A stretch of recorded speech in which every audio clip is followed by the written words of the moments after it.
Before we get started today, I have something special to share with you. You know how many people I talk to who say, Melissa, I don't even know what I want. I don't have a big vision for my life. And they feel like something's wrong with them. But here's the truth. You're not going to have a clear vision if you haven't gotten intentional about excavating it, about really digging deep into your soul to find it.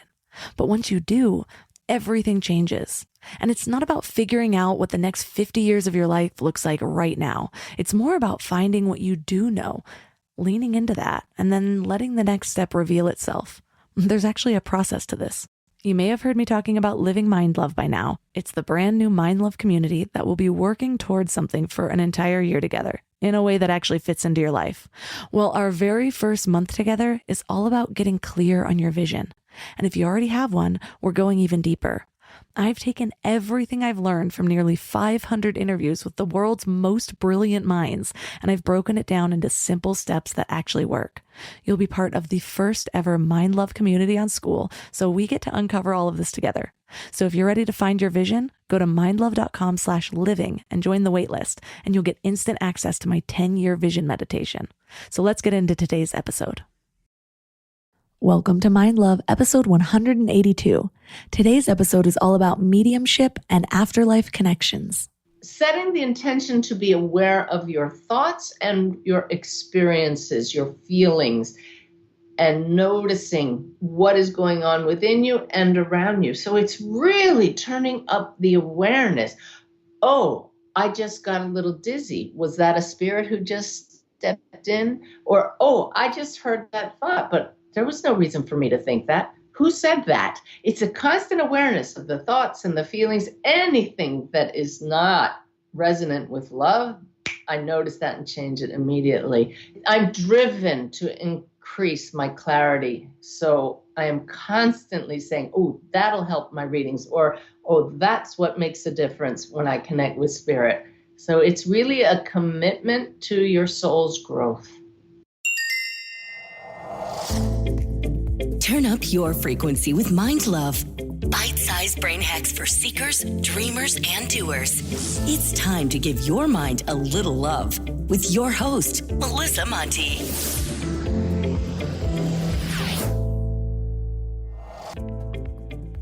Hello, love. If you haven't subscribed yet, don't forget to hit that little button. Subscribing, sharing, and 5-star reviews are the best way to give back if you find this show helpful. They help the show grow, which helps me get even better guests.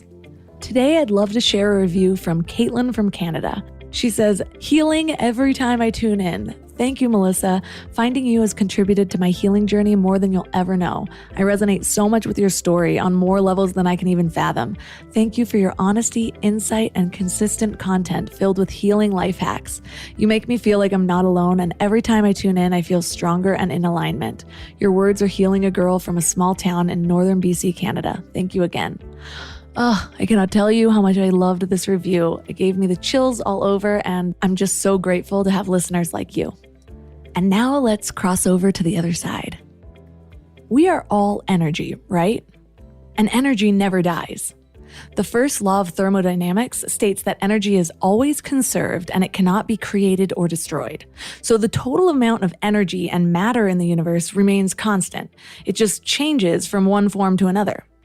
So if that's the case, what happens to our energy when our bodies die? If it transforms, what form does it take and where does it go? These questions have always fascinated me, and actually it seems to be a topic that fascinates all of us. Humans have always been on a quest to figure out what happens when we die. So we look to people who have somehow found a way to lift the veil between the real world and the spiritual world, like people who have had near-death experiences, or people who remember their past lives, or people who see or hear or feel more than just this dimension. Ever since my dad died, I've been looking for ways to connect with him. He died when I was 19, so he hasn't really been in my life since I've had any real understanding of myself. He died at an age where he was still just my dad, and I hadn't been an adult long enough to really connect with him as an equal. You know, when you're an adult, you just start seeing new dimensions of your parents. Well, I never really got that. I can't help but wonder what our relationship would be like now. What would I understand about him that I couldn't understand when I was a teenager? What types of conversations would we have now? What would his relationship be like with my husband?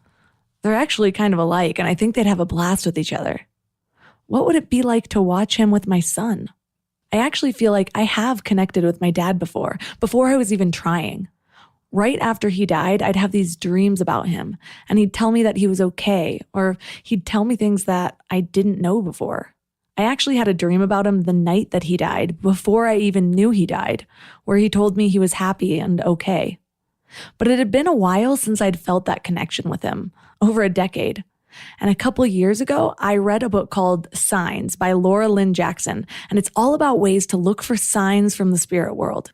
It's mostly a collection of stories from other people, but I felt inspired. And one of the things that she talks about is creating these little signs while your loved ones are still here so that they'll be easier to find when they're gone. Well, when I read this, I felt so discouraged because my dad was already gone, and we definitely did not do that. But the longer that I sat with that thought, the more memories came back to me. Plus, if he was really here with me all these years, he would know the things that reminded me of him, like eagles. My dad loved eagles. Also, I created his funeral soundtrack, and 2 songs always brought me right back to that day. The first one is Somewhere Over the Rainbow by Israel Kamakawiwo'ole. Tough name, great song. And the other one is Let It Be by the Beatles. I know, could a funeral soundtrack be more basic? But those 2 songs have always been 2 of my favorites. So I'm reading this book while sitting in our hammock on the beach of Santa Monica, literally telling my husband about the signs that I'm going to start looking for. And suddenly I hear the live band on the boardwalk start playing Let It Be. This might not sound that crazy, but this band was a family band with like 5 kids. And this same band played the same songs every single Saturday, and this was not usually one of them. They were usually all classic rock. And of course, I immediately teared up. Well, we ended up going on a whole adventure that day, and I told my husband that I just want to see some sort of eagle. That will show me that my dad is around. So I had my eyes peeled all day until we got to our Airbnb, and I sat on the bed and I said, "Oh man, I never saw my eagle today. I guess I'll just have to give it more time." And my husband just looks at me with these wide eyes and he says, "Look behind you."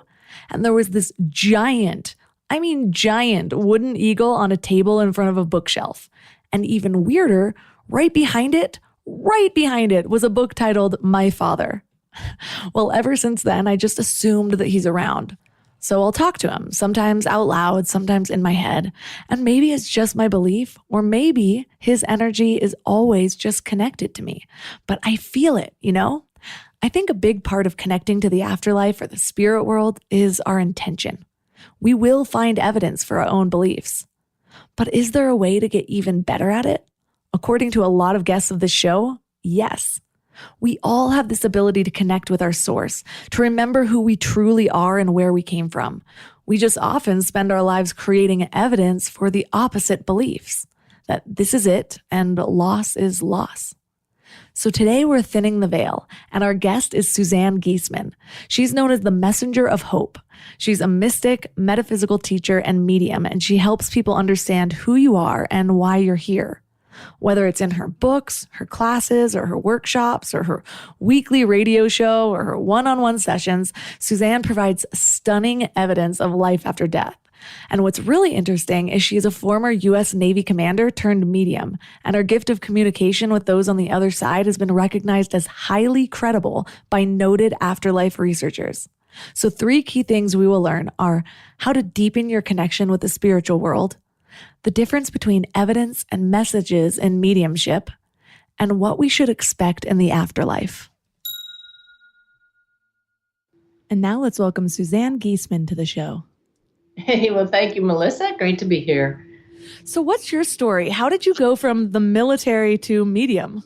Well, unfortunately, many people who start on the spiritual path, like I did, had no intention of doing so, but the universe had different ideas. And it was the very tragic and unexpected death of my stepdaughter, Susan, that led me seeking answers that I'd tried to ignore beforehand, like, is there an afterlife? But once Susan was killed and she was struck and killed by lightning, I couldn't ignore the questions anymore. I needed to know, is there an afterlife?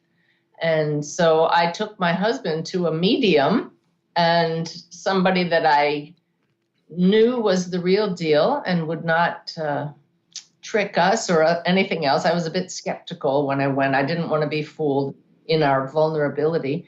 And that woman absolutely rocked my world, changed my life, and set me on a path that I had no idea was coming. Yeah.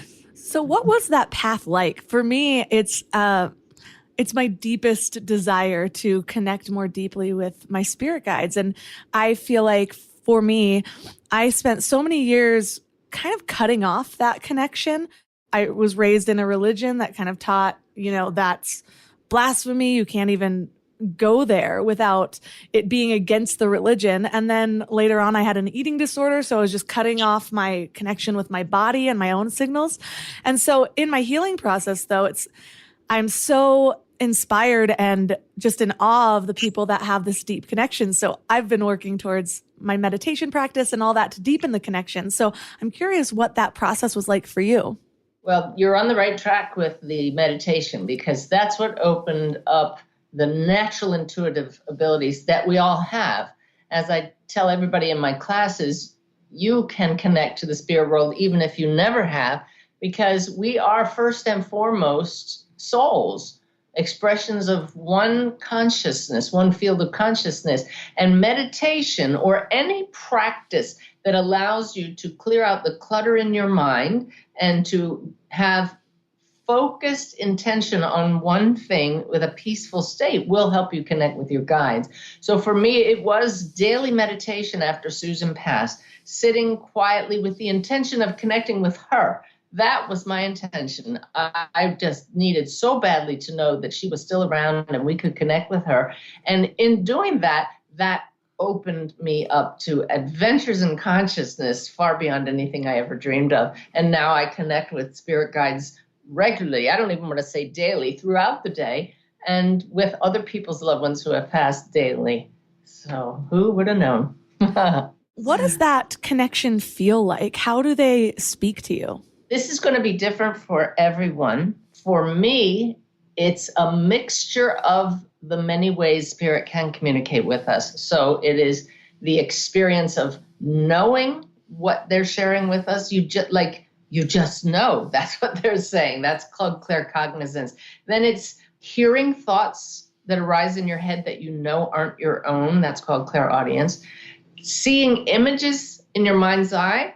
That's clairvoyance.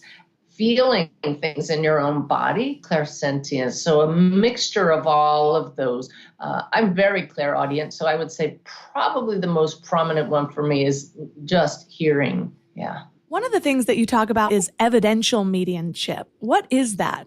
That to me is the most important part of mediumship, getting evidence from those I'm connecting with that I couldn't possibly know.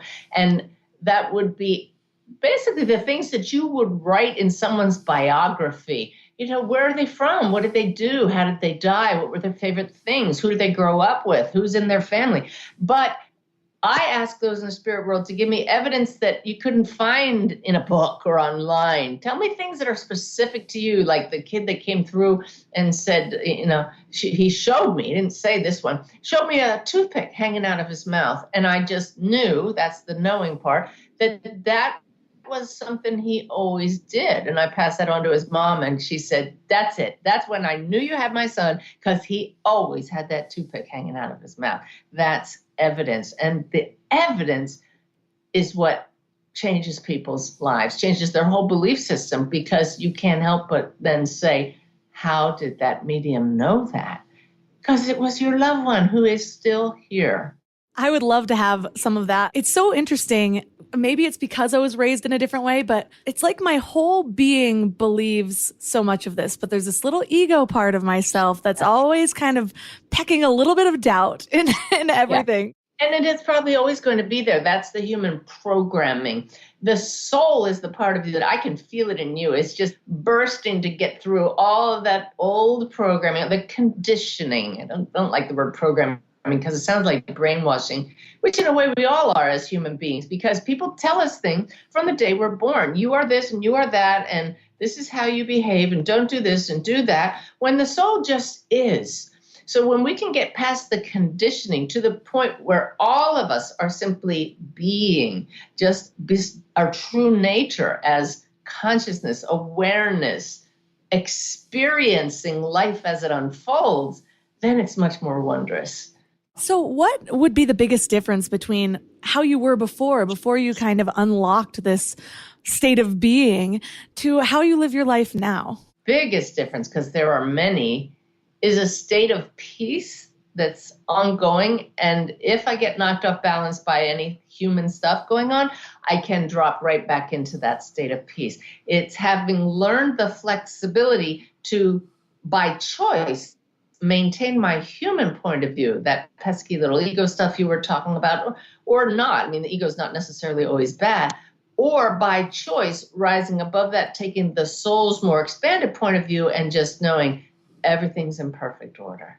That is just awesome. If I had known that decades ago, I wouldn't have suffered so much. But you can see the brilliance in this human path, that we live our life fully as humans, and then you get to a certain point where you say, okay, been there, done that. Now let me see what else there is to life.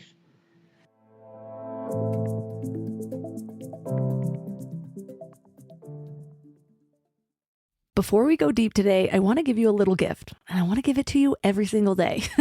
It's called the Morning Mind Love.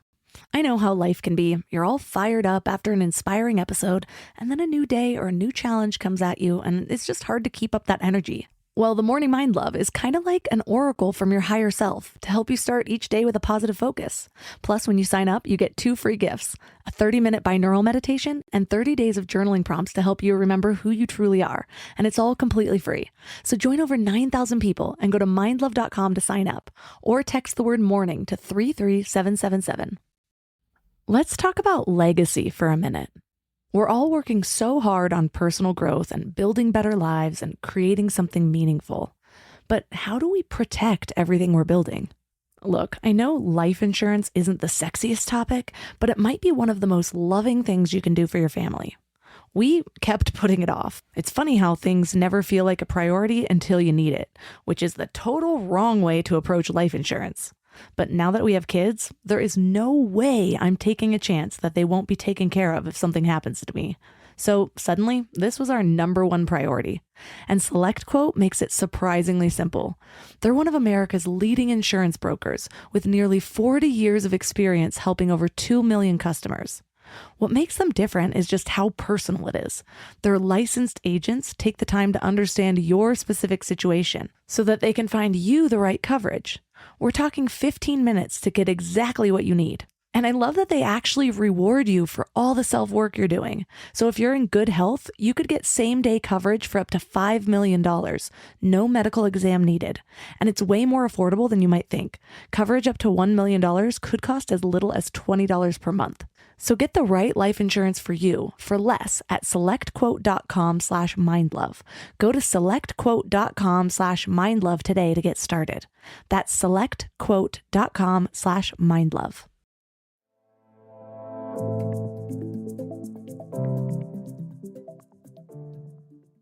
Why would you say, or what would you say is the difference between, there's so many of us that are seeking this path, that are starting to uncover this truth of who we really are. And then there's plenty of people who will go through their whole life without even trying, without even tapping that surface. What is the difference between these two paths?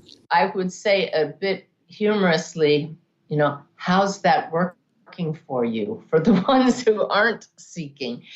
Because there are so many people that may look on the outside that everything's wonderful. Oh, they have money, they have a great car, they appear to have this great relationship, yet there's so much discontent beneath the surface. We're wonderful actors and actresses. We don't want everybody to know that even though it appears our lives are wonderful, that underneath it, we're restless, we're unhappy. There's always something missing. And the spiritual path helps you find contentment and stops. You said you're seeking. When you finally realize that what we're seeking is actually just this state of being, then even the seeking ends, and it's so close we don't realize it's always been here all along. That's the bit of disappointment when you're first on the spiritual path and you say, wait a minute, you mean it's just this? this peace?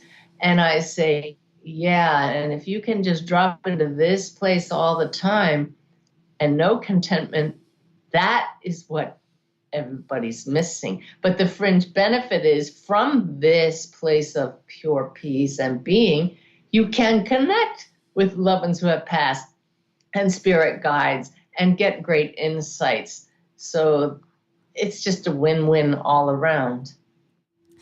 So for the souls or the paths that aren't taking the spiritual path, I've heard different things from different people. Like, you come back and you do it again until you start to find that. Do you have any insight from your guides about that? Yes. I didn't answer that part of your last question. Definitely, I have faith that there is reincarnation. I didn't used to believe in it, but after my guides have talked about it so often, after evidence and reading has shown that we do come back, there is a connection between traumas and events in lives that we've had before and this one that we're living now. I do know that our souls are evolving. They like to have the fullness of experience through various lifetimes. So you do have a concept of young souls and old souls, and children behave in a certain way, teenagers behave in a certain way, and adults behave in a certain way. And it is kind of analogous to what souls are like as well. And the old soul loves everyone and knows peace. A young soul is one that you read about in the headlines. They hurt others. They don't understand what they're doing. You know, you don't judge children for acting like children. So this concept of understanding that we're all at different places on our own path does give us a new way of seeing why people do and having compassion for others. One misconception I think I had that you cleared up for me in listening to what you teach about is I assumed, if somebody is channeling something from the other side, they must just have this all-encompassing knowledge of like what's going on.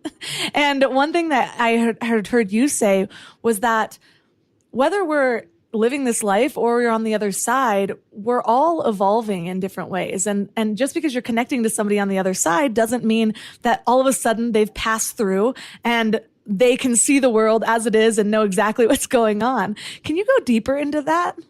Oh, yes. It's just that we have a higher perspective once we get to the other side. But absolutely, even the higher realms don't have the full picture. Only when we can fully learn to merge back into the entire field of consciousness do we know all that is. And while we're in this physical body, we're certainly limited by the vibration, the dense body. People who've had near-death experiences talk about coming back in the body and feeling like they're squeezing back into a sausage, and it's restricting their awareness of all that is. But even our guides don't have the full picture. It's just an ongoing evolution of what is taking what is possible and manifesting it into the manifest. So there are many things that will remain unknown to us until we pass and even after we pass. If anybody tells you they have all the answers, they don't. So basically, after we pass, we can expect that depending on our own soul's evolution is going to dictate really where we end up after that. And some people, maybe that after they evolve more, they are able to merge into the oneness of consciousness. Yes, absolutely. Absolutely. In fact, when you asked that question previous to this one about instantly knowing more, I have a dear friend named Brenda who passed 3 years ago. And the very day she passed and the next day she came through and I was channeling her with her mannerisms and her voice, absolutely as if she hadn't passed in my ear with incredible evidence. It blew me away. To this day, she visits with me, and she's told all of us that it's because she did all her spiritual work while she was here. For most of her life, she loathed herself. Her father shamed her for her homosexuality, for her body size, so she hated herself. But then through the spiritual path, she had this huge breakthrough and came to love herself and love everyone. And she did all that work here. And so the moment she passed, she's just visiting all of her friends here. And we all felt her. It was amazing. And she's one of my main mediumship guides today, which completely blows me away that has happened. Yeah. Do you have clarity how that works when you have had multiple lives? So she's coming and connecting to the people in her most recent life, but there's a strong chance she had lived lives before that. Do you believe that they are able to connect? Well, I guess a lot of those people would be gone. They have to be sort of connected to that ego part of themselves when they were here, but at the same time that dissolves. How does that work? Okay. I have a lot of videos on YouTube, and then my number one question is, what if my loved ones reincarnate before I pass? Am I going to see them again? And your question speaks to that. And it's indicative of the human's viewpoint of all or nothing. I'm this in this lifetime, then I'm that in another lifetime. When really you are this soul that's so much more expensive than one lifetime. It's like a deck of cards.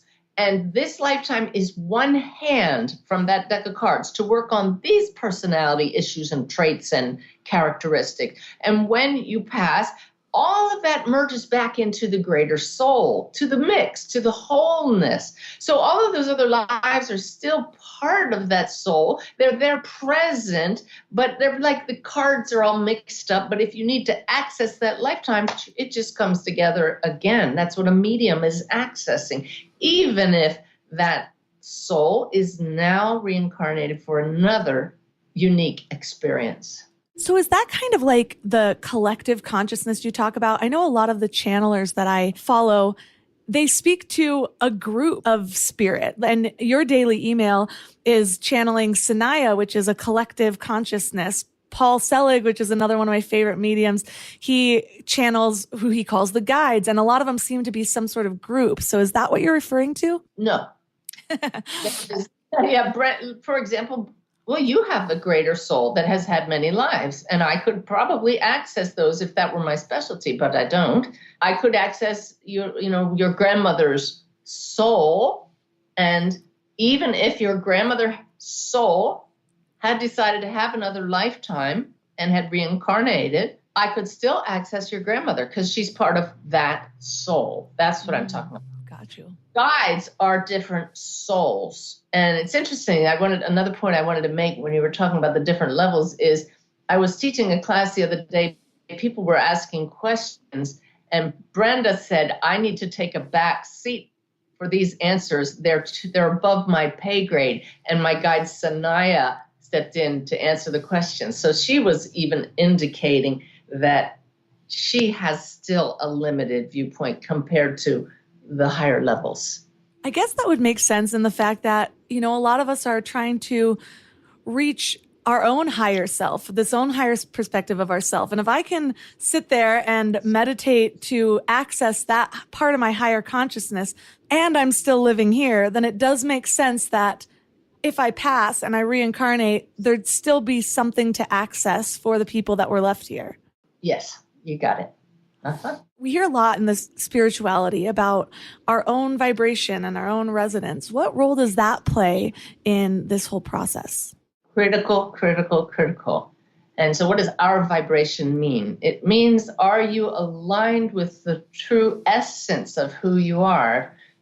We arise from pure awareness. This is the field, the Akashic field, source, God, whatever you want to call it. It's our true essence is just this state of being. That is a state of total connection.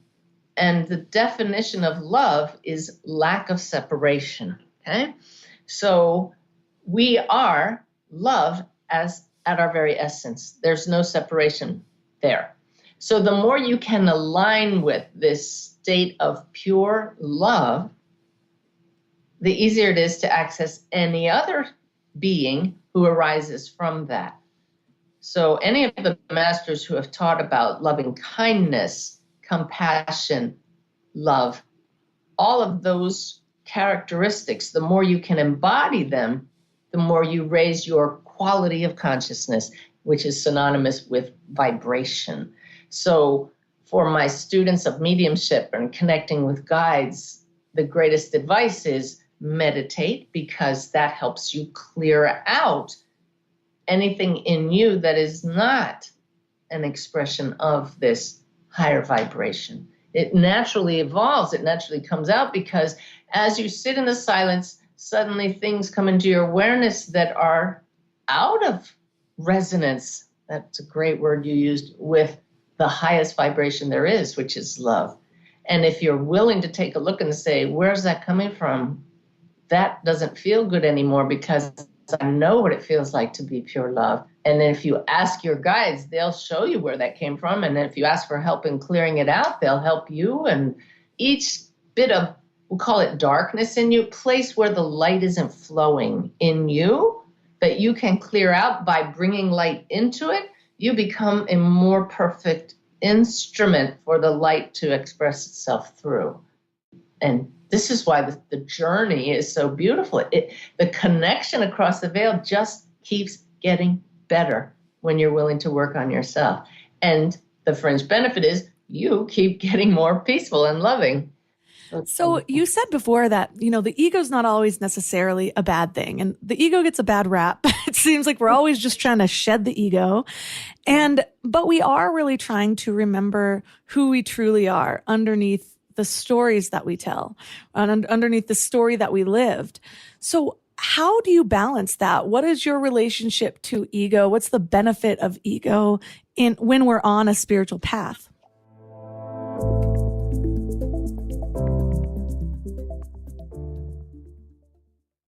Growing a business is a lot like personal growth.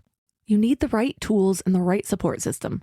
But finding those perfect team members, that can kind of feel like searching for a unicorn, which is why I'm excited about Indeed's approach. Instead of endless searching, they focus on matching. If you need to hire, you need Indeed. It's a matching and hiring platform with over 350 million global monthly visitors. And here's what makes it so special. Their technology actually learns what works for you. So the more you use it, the better it gets at finding people who align with your vision.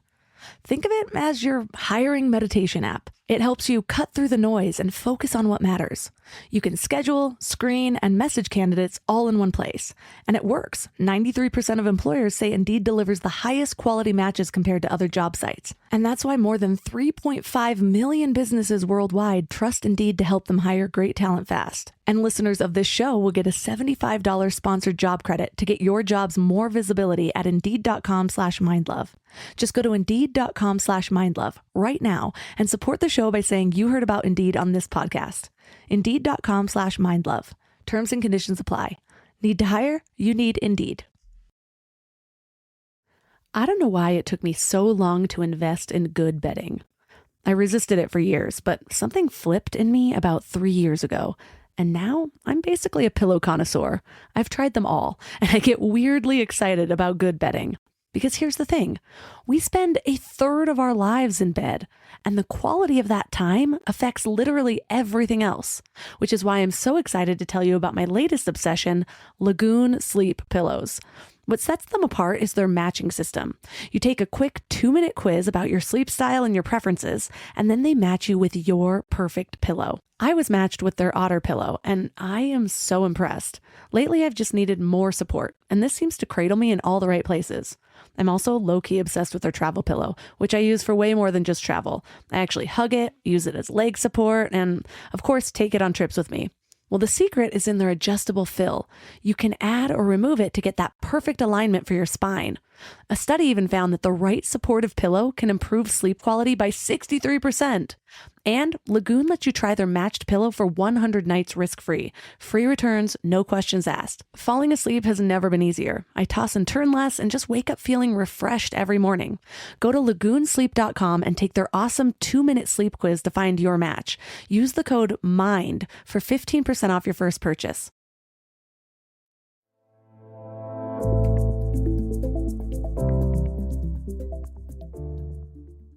How do you balance that? What is your relationship to ego? What's the benefit of ego when we're on a spiritual path? Ego is the operations manager. It's the personal aspect of you as a light being. It's your story. You have to have a story while you're here, or you would just dissolve into being the light. So why come here if you're not going to enact a story? So the ego keeps the story on track, but once it gets caught up in the story, it being you thinking you are separate from pure awareness, it can get carried away.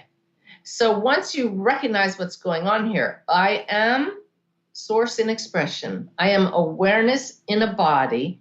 Then ego has to take a back seat. You don't let it run the show anymore, but you realize that I'm still going to tell a story, but I'm going to do it from a different place, a place of awareness now that I'm going to be kind to people and I'm going to make an effort to live as a soul and not as a separate human being who hurts other human beings. It's just a matter of awareness.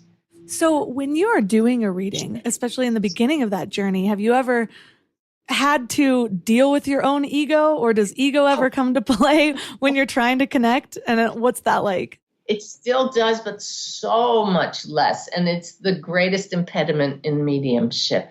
And so how it shows up is the need or desire to be right, to please others, the fear of being wrong, the fear of looking like a fool, the doubts about what if I don't get anything, irritation with a sitter who doesn't go along with what you think they should be doing. It's this, all these human things. I'm thinking back and how I could feel myself flare up at certain things at myself. And that just will cut off the connection faster than anything. So that's another reason why mediumship is a great path for working on yourself. Because if you want to get really good as a medium, you need to get the ego out of the way. I want to say under control, but you don't control it. You surrender it. You surrender that need to be human. Which is helpful even in our regular life. I mean, the more I grow, the more I have these moments where it's very clear. Like it's like I have the multiple awarenesses and I'm like, I can feel you wanting to be right. Just let it go. Sink into the present moment. So is that basically the same process as when you're in mediumship? It is. And when you say it helps in your own life, you're right. Because if we really look at what happens in a mediumship reading, it's not the human doing the reading, it's the soul. We have to get the human side, the ego, out of the way. So it is, as I teach, soul to soul communication. So take this into your life. You're having a disagreement with a partner, somebody you live with. If you're conflicting with each other, that's ego to ego. What happens if you say, wait a minute, I'm a soul? You've taken ego out of the way. The other person suddenly has nothing to push back against, and you watch it dissolve. And what does it mean to give them nothing to push back against? With your ego out of the way, it's okay for them to be right. It doesn't matter. You just love them to pieces from the soul level, and you laugh at the whole drama that was just taking place, and the whole argument dissolves. So yeah, anytime we can surrender ego and get it out of the way and go back to our true nature, we just love each other. Wow, if only everybody could remember that. So for you, when you are in a reading, what is a test of a good reading? Are there some that are just more clear than others, and what differentiates that? Oh my gosh, it's so easy, Melissa. And I say it from that very first reading when a medium changed our lives. And I can see it from people who don't have good readings with others who weren't trained the evidential way. The test of a good reading is you, the sitter, the receiver of the reading, leave that reading and say, that was my loved one. You know it. That's the test. And there's just so many times, even I've had readings with mediums who were not trained well, and you leave and you say, well, they may have gotten a few things, but that could match anyone, and I don't really feel they had my loved one. That didn't sound like my loved one. So what is it that gets you to that point where you say, that was my loved one? The medium captures the essence of your loved one, their personality, their character traits, and what I call the differentiators. Those are those gold nugget pieces of evidence that really make their loved ones stand out from all others. Like a reading I did this week where I said, your dad's playing the accordion. I don't know anybody that plays the accordion, but just that one thing wouldn't have done it. It was capturing Dad's personality and the messages he had to say to his loved one that feel in their mind that was exactly what he would have said to me. So now that you are open to these types of connections, is this something that you have control over? Or is it every now and then you're sort of tapped on the shoulder by spirit, or you're talking to somebody and you're like, all of a sudden, I think I see your uncle? It is the latter, but not so often because I have boundaries and my guides help me in that regard. They know that I'm the kind of person that I want to help everybody, and I would be on all the time. Anytime I'm interacting with someone, I would be saying, oh yeah, here's your mother and here's your father, and I wouldn't have a real life. Most people, when they hear you're a medium, the first thing they want is to hear from their loved ones. So I am turned off unless I'm doing a reading or a channeling session. And very rarely a spirit will drop in on me. That's by agreement with the guides. It gives me a chance to live my life fully as a human, because that really is why we're here. So when we're talking about maybe wanting to awaken some of these gifts for ourselves, and we're talking about that, finding that resonance, or learning to declutter our minds, release the story, you said that it's not always just about meditation. There's other things that we can do during our day-to-day moments so that we're not just, holed up in a corner with our eyes closed for half our life. What are some of these other ways that we can connect to this in our day-to-day to start opening ourselves up to this more? Yeah, and that's key. I really only spend about 20 minutes a day meditating, but every day, that regular practice, so I don't get sucked back into the human drama. But it becomes a moment by moment practice of being present, like you said. It's setting the intention to be aware of your thoughts and your experiences, your feelings, and noticing what is going on within you and around you. So it's really turning up the awareness. Ooh, I just snapped at my husband. My soul wouldn't do that. What caused that? Or, oh, I just got a little dizzy. Was that a spirit who just stepped in? Or, oh, I just heard that thought, but there was no reason for me to think that. Who said that? It's a constant awareness of the thoughts and the feelings. Anything that is not resonant with love, I notice that and change it immediately. I'm driven to increase my clarity. So I am constantly saying, oh, that'll help my readings, or, oh, that's what makes a difference when I connect with spirit. So it's really a commitment to your soul's growth. I had someone guide me through a past life regression once. And when I was going through it, it was really hard for me to tell. It was like I was experiencing it like, is this just my imagination or is this real? And the one thing that kind of triggered me where I'm like, maybe this is real, was I was telling the story of these visions that sort of came to my head that I was fully doubting the whole time, I'll be honest. And then all of a sudden we got to this part where there was an explosion and I started crying, and I was like, why do I have emotions around that? And so for me, I was like, maybe that wasn't just my imagination. I've heard that through a lot of people that have been guided through some experience where they come out of it and they're like, maybe it was real, but maybe it was my imagination. How can you tell? Again, past life regressions are not my area of expertise. I've had the exact same experience saying, I'm making this whole thing up. So what you do in any visit or any interaction with the spirit guide, any past life regression, is look for the evidence, things you couldn't know. There's one past life I've had that my guide told me about. It wasn't in a regression. And my guide gave me all kinds of historical data about that life. I looked it up and it was stunningly accurate. So I trust that. Others I don't. But here's the thing. Why did you cry? And you know why you did. Because the incident of the explosion could be a metaphor for something in your life now that's been carried over. The whole story could be a metaphor. That's what stories are. They lead us to growth through the message they have to carry. So you look for the kernels of truth and the parts that resonate with your soul now. What's the point of looking at a past life unless it helps you now? So what does it trigger in this lifetime that gives you insights for things that you can heal and grow from? So I'm interested in your relationship with HemiSync, because this is how I found you. For listeners out there, had heard about how the government basically released these sealed documents called the Gateway Process, and it was actually bringing evidence to a lot of spiritual teachings. And I got really interested in it, but then they wiped it off from their website. And so now you've got to find it through somebody else. But one of the things that it talked about was actually HemiSync and the Monroe Institute and the evidence that they found for what they were basically balancing the right and left brain. And so I know that you teach about the difference between the left and the right brain in mediumship. What roles do they play? Because it almost seems like we're almost trying to get out of the brain, but we can't really do that in this life. Brain is a filter for consciousness. It's brilliant. It allows us to operate in this reality, but it definitely filters out experiences.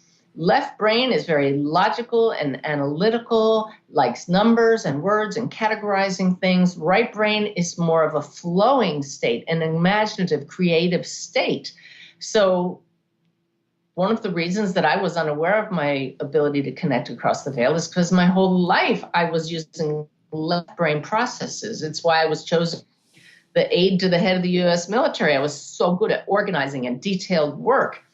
But through meditation, I've given more focus to the flowing state, the creative state of the right brain. And now I've found that balance. We don't want to completely shut off the left side. So allowing the two hemispheres to work together, you can still be very much in your human mode and communicating with words, yet receiving, knowing information through the right brain. So hemisync allows you, by listening to music through headphones with audible tones at a different frequency in each ear, and those difference in the frequency causes the two hemispheres to create one synchronous tone.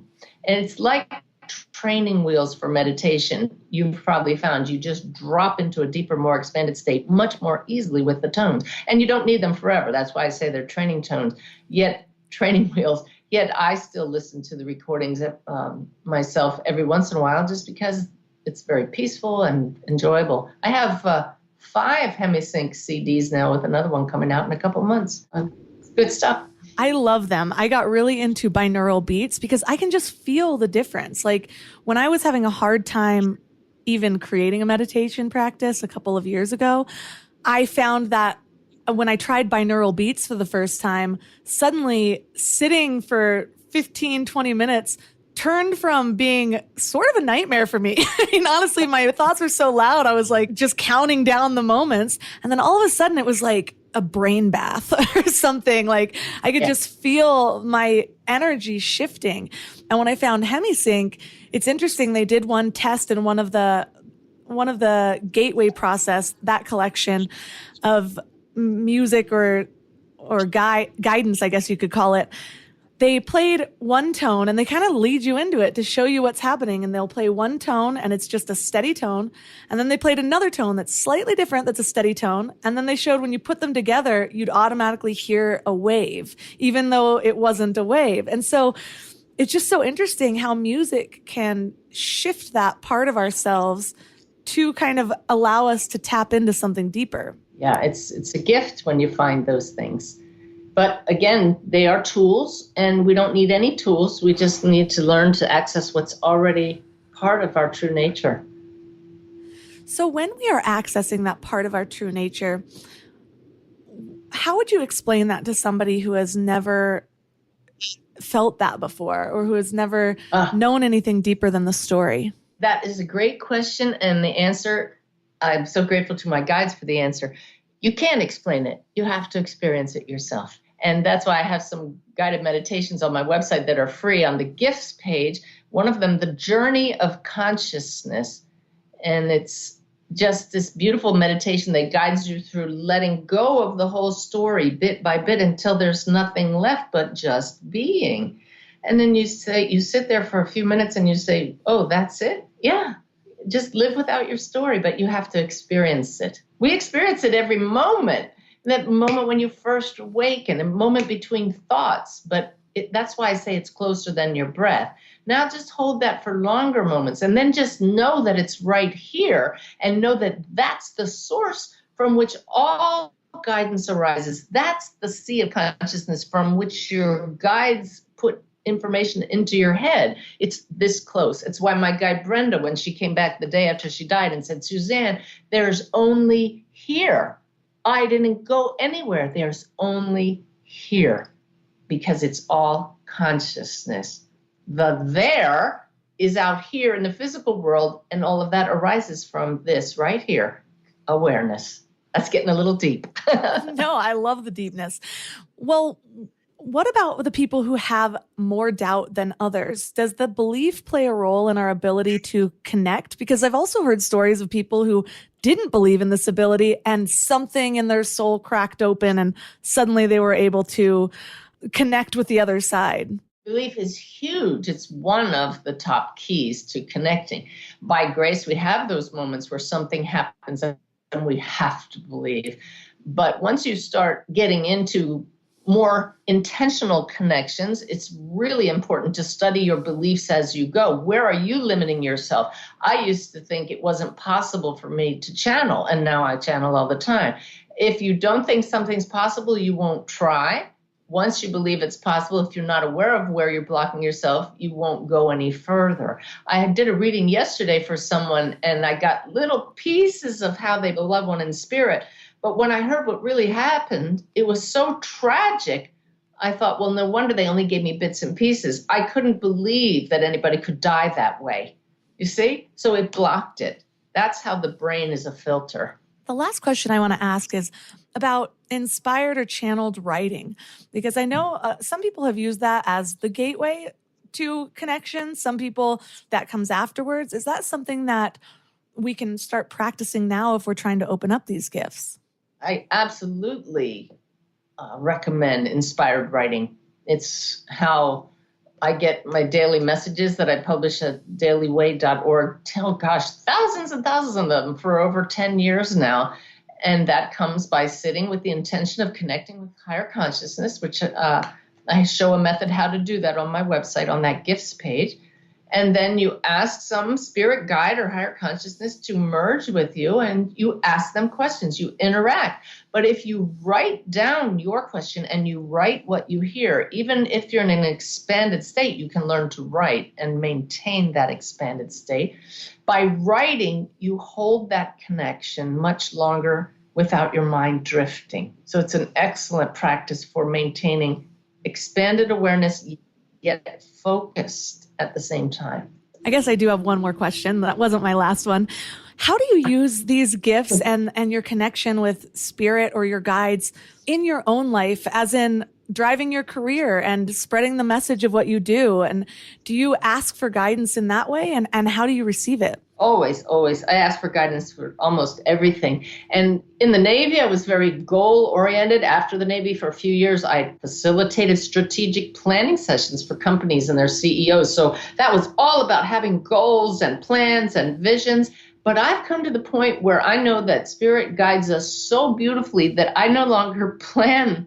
I just say, what's next? And they teach me and guide me so perfectly. Now, that doesn't really work well for people in the business world most of the time, but it's just a level of trust that things unfold so beautifully if you ask and check in each step of the way. So the biggest indicator, if you're listening or not, is, are you hitting a wall with what you're going after? If things aren't flowing, that's the universe's way of saying you're not listening. So if things aren't going the way you think they're supposed to go, that's because you are thinking one way. So you just surrender your ideas and say, okay, I can see this isn't working. Guide me. Show me what's next. Use me. Yeah. Well, thank you so much for everything that you've opened up for us today, and for, taking your gifts and spreading more wisdom to all of us who are curious about it. So for listeners who are interested in working with you or learning more about what you do, where's the best place for them to connect? My website is my name, SuzanneGiesemann.com, and just check it out because we have a frequently asked questions page there that is an absolute treasure trove from my guides over the years. The gifts page, all kinds of freebies there, dozens and dozens of videos on YouTube. I have books and the CDs, so if you can't sleep in the middle of the night, it's a good place to land. All of the links from this episode will be at mindlove.com/182. So your challenge for this week is to start looking for signs. Figure out how you want to set the intention for making a connection and maybe who you want it to be with. I've had quite a few mediums and channelers on this show, and the first step that they always say when we want to deepen this ability within ourselves is getting quiet. Meditation, asking yourself questions, asking that inner voice what she or he truly knows. So start with the quiet, set the intention, and then take the action. You can start like I did, as simple as figuring out which signs you want to see and just keeping your eyes peeled. It might not happen that day. Sometimes it happens within a few weeks. And it's often when we're letting go of the stress that we're putting on ourselves to force ourselves to see it. That's really the case with so much. Once we let go, that's when we are able to receive. And so you might be thinking, well, then isn't the chance of seeing that thing pretty high if we just give it endless time? Possibly, but maybe test it with something a little bit more rare. There's a test that I hear people do based on the law of attraction, and so many people have set the intention to see a blue feather. And within a few hours to a few weeks, most people say that it actually works. And how often or when was the last time that you've seen a blue feather? So try to find something between you and this person you're trying to connect with that maybe only you two would know or that you don't see everywhere, so that you can prove to yourself that this might be real. The deeper your belief that you hold around it, the more likely you are to be able to connect. And sometimes that belief needs to be cultivated with a little bit of evidence. And let me know how it goes, or share your stories on Instagram. Connect with me at mindlovemelissa. If you know someone that this episode would be really helpful for, please share the episode by tapping the little share button, or you can take a screenshot and share it on Instagram and tag mindlovemelissa and Suzanne Giesemann. If this episode has been helpful for you or has touched you in any way, please consider leaving a 5-star review on Apple Podcasts. And I might just read your review on an upcoming episode, but really, reading your reviews make my day so much. And sometimes when I'm down or I'm feeling a little discombobulated, I just go back and read the reviews. So thank you especially for all of those who have already left one. And those are the freest ways to support this show. Other amazing ways to support the show is to sign up for Mind Love Premium at mindlove.com/premium. You get extra episodes and monthly meditations and other bonuses. You can also support one of my amazing sponsors. All of my sponsors are products or services that I really, really love. I say no to a lot of sponsors that request to be on the show. So the ones that make it through are products that I absolutely adore. And that's all for today. So thanks for giving your mind a little love today, and I'll see you next week. Thanks for tuning into Your Higher Frequency with Mind Love. Head to mindlove.com for a free gift to keep your vibes up until next week.